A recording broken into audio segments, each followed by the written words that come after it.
유튜브로 읽는 박정희 전기 12권 부마 사태의 전후 긴박했던 JSA 미루나무 제거 작전.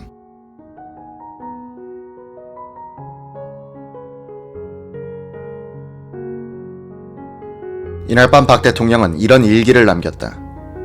오전 10시 30분경 판문점 비무장지대 안에서 나무 가지치기 작업 중인 유엔군 장병 11명이 곤봉, 갈고리 등 흉기를 든 30여 명의 북괴군의 도전으로 패싸움이 벌어져서 유엔군 장교 2명이 사망하고 한국군 장교 1명과 병사 4명이, 미군 병사 4명, 개 9명이 부상을 입는 불상사가 발생했다.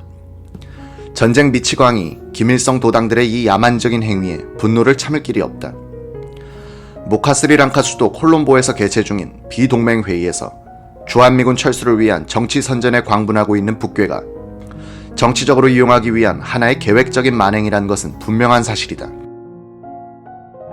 이들의 이 만행을 언제까지 참아야 할 것인가?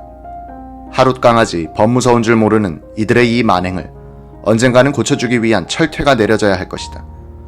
저 미련하고도 무지막지한 폭력배들아, 참는데도 한계가 있다는 것을 잊지 말지어다. 미친 개한테는 몽둥이가 필요하다.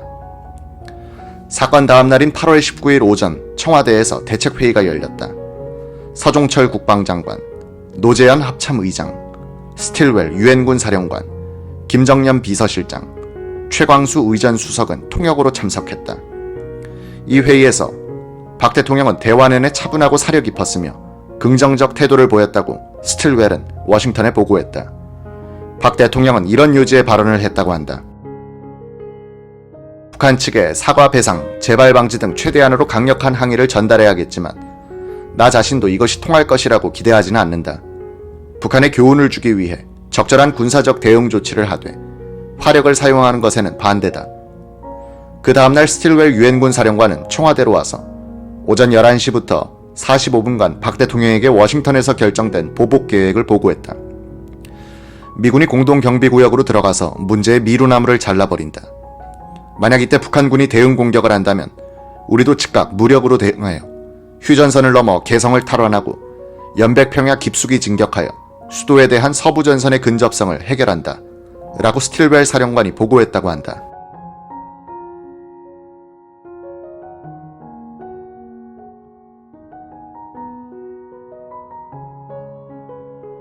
두 개의 코리아를 쓴 돈 오버도퍼가 미 국방부 문서를 인용한 내용은 좀 더 구체적이다. 미국 정부가 스틸웰 사령관에게 승인한 보복 계획은 북한군이 소총으로 미루나무 절단 작업을 방해할 경우에는 작업팀의 철수를 엄호하기 위하여 박격표와 대포를 쏜다. 북한군이 지상 공격을 해올 경우에는 대기 중인 지원부대가 인근의 북한군 목표물에 대한 집중 포격을 개시한다는 내용이었다고 한다. 후자의 경우는 제2의 한국전쟁이 시작되는 것을 뜻했다. 이런 경우에는 유엔군과 한국군이 개성과 연백평야까지 진출하되 더 북쪽으로는 전선을 확대하지 않는다는 목표를 세웠던 것 같다. 스틸웰 유엔 사령관의 보고를 들은 박정희 대통령은 군사작전은 미루나무 절단에 한정하고 북한이 확전할 때만 우리도 확전해야 한다는 점을 강조했다고 한다. 박 대통령은 매우 신중한 태도를 취했다는 이야기다. 그때 한국은 중화학공업 건설이 궤도에 오르고 있었다. 박 대통령은 평화만 깨지지 않는다면 체제 경쟁에서 김일성에게 이길 수 있다고 믿고 있었다. 그는 도끼 만행에 대한 보복으로 그런 평화가 중단되는 것을 바라지 않았던 것이다. 박 대통령은 이에 1월 24일 국방부를 연두순시하는 자리에서 이런 말을 했었다. 공산당이 지난 30년간 민족에게 저지른 반역적인 행위는 우리가 절대로 용납할 수 없을 겁니다. 후세의 역사도 절대로 용납하지 않을 겁니다. 우리가 정말 참을 수 없는 것을 참아온 것은 전쟁만은 피해야겠다는 일념 때문이었습니다. 우리가 언젠가는 이 분단 상태를 통일해야겠는데 무력을 쓰면 통일도 되지 않을 뿐만 아니라 한 번 더 붙어서 피를 흘리고 나면 감정이 격화되어 몇십 년간 통일이 또 늦어진다.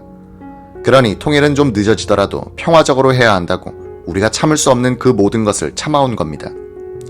우리의 이런 방침에는 추호의 변화가 없습니다. 이날 박 대통령은 스틸웰 유엔군 사령관에게 주문을 하나 했다. 공동경비구역이 미군 관할이라고 해서 우리가 가만히 있을 수 없다.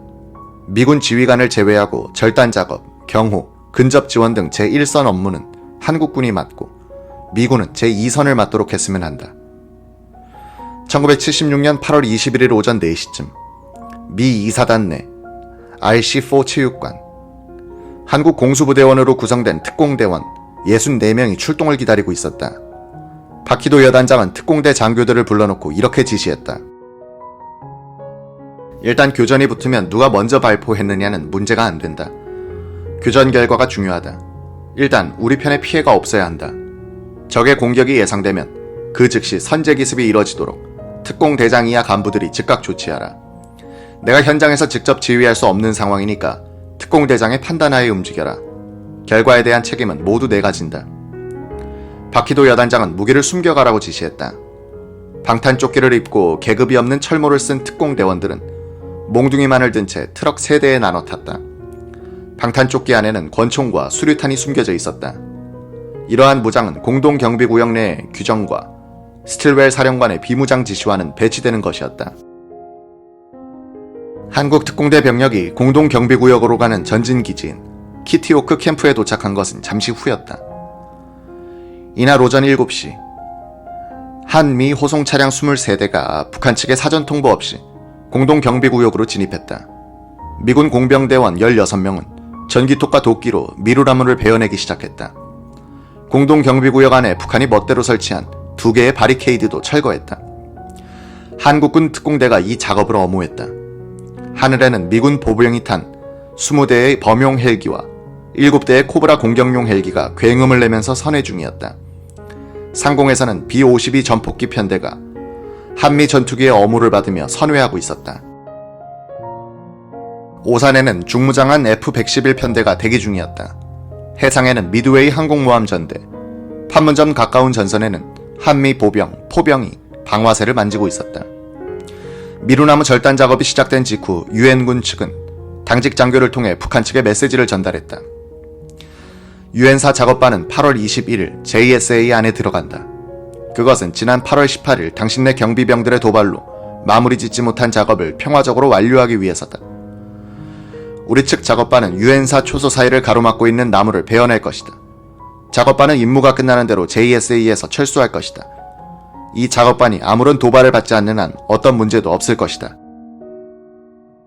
김정년 비서실장과 최광수 의전 수석은 이미 오전 6시에 청와대로 출근하여 유엔군 사령부 지하벙커에 있는 유병현 합참본부장과 전화통화를 한 뒤 비서실장실에서 대기하고 있었다. 유엔군 사령부와 연결돼 있는 핫라인을 통해 작전 진행 상황을 파악하여 대통령에게 보고하기 위해서였다. 절단 작전이 시작되었을 즈음 박정희 대통령은 본관 2층 거실에서 아래층 집무실로 내려왔다.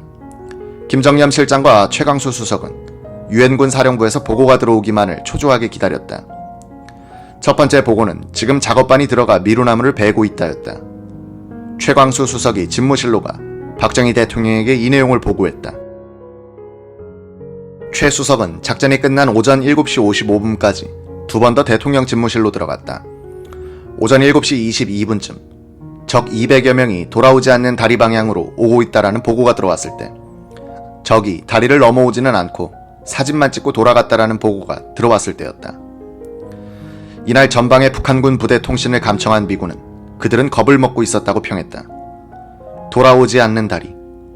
북쪽에서 북한군은 미루나무가 작전 개시 42분 만에 잘려 넘어가는 것을 지켜보기만 했다. 그 20분 후 북한 측 군사정전위 수석대표 한주경 소장이 김일성의 친서를 전달하고자 미국 측 수석대표에게 비밀 면담을 요청했다. 김일성이 유엔군 사령부에 편지를 쓴 것은 이번이 처음이었다. 그 내용은 유감 표명이었다.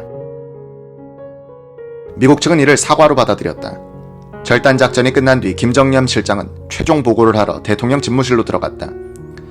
박정희 대통령은 서류를 보면서 보고를 다 듣고는 아무런 표정도 없이 그래, 끝났다고, 알았어 라고 말했다.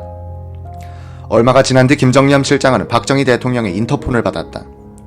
박 대통령은 김 실장이 국방장관, 합참의장, 참모총장, 그리고 스틸웰 사령관에게 애썼다는 말을 전해줘 라고 지시했다. 미국이 북한에 대한 폭격, 봉쇄 등 강경한 보복 조치를 생각했다가 온건한 대응으로 물러난 것은 이번이 세 번째였다. 북한이 계획적으로 저지른 1967년의 청와대 습격 사건과 푸에블로 호 납치, 1969년에 미국 전자첩보기 격추 때도 미국은 무력 시위에 그쳤다. 북한이 일전 불사의 자세를 취하니까 미국으로서도 제2의 한국전을 각오하지 않고서는 강경 대응이 어려웠던 것이다. 6.25 전쟁에서 미군이 뼈저리게 느낀 교훈이 하나 있었다. 한반도에서는 북한군과 절대로 육상전을 해서는 안 된다는 것이었다. 이 도끼만행 사건에 대응하는 과정에서 한미 공동작전을 위한 지휘체제의 필요성이 제기됐다. 이때부터 한미 연합사 설치를 위한 협의가 본격적으로 진행된다.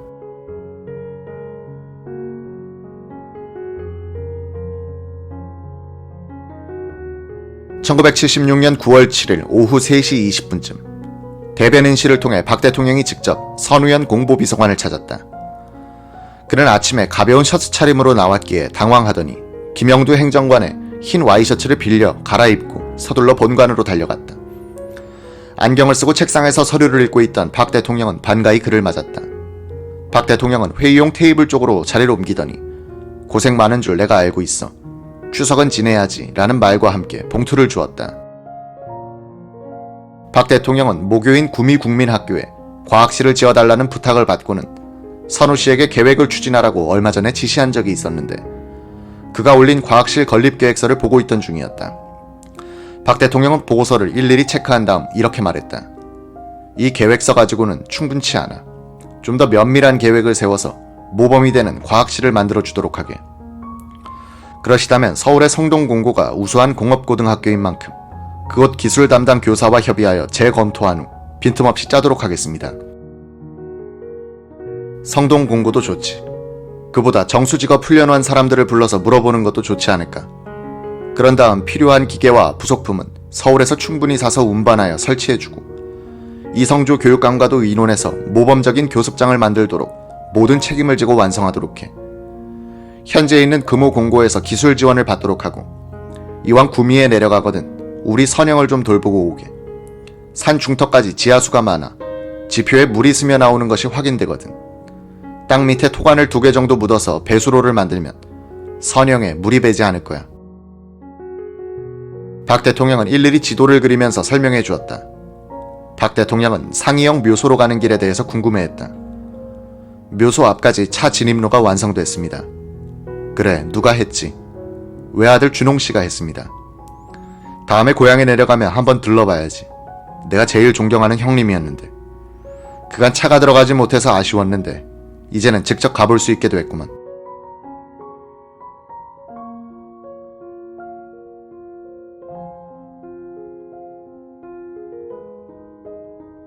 대통령은 모처럼 환하게 웃었다.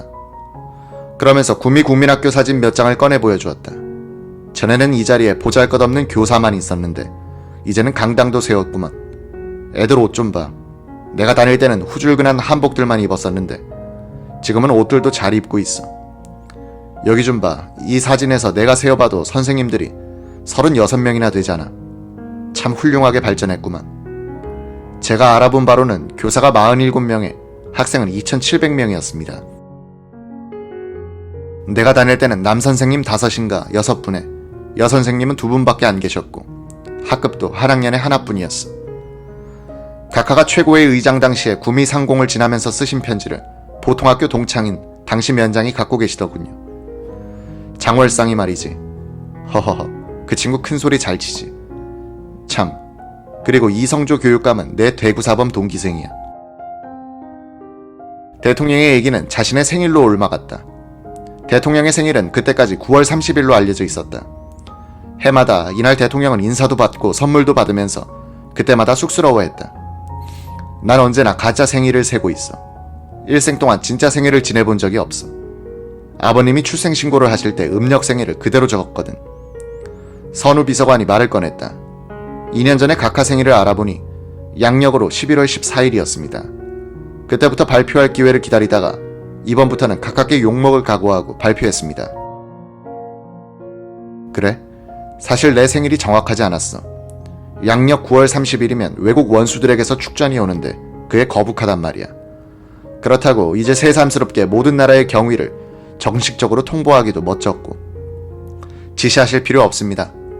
신문에 발표된 것을 보고 외무장관이 알아서 제외공관장들을 통해 조치를 하여 해결할 것입니다. 박 대통령은 말없이 고개만 끄덕이더니 최광수 의전수석을 불렀다.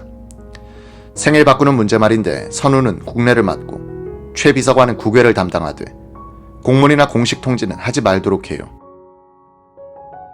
자연스럽게 해나가도록 하고 외국에 대해서는 최 비서관이 다른 이야기를 하다가 지나가는 말로 슬쩍 말하라고.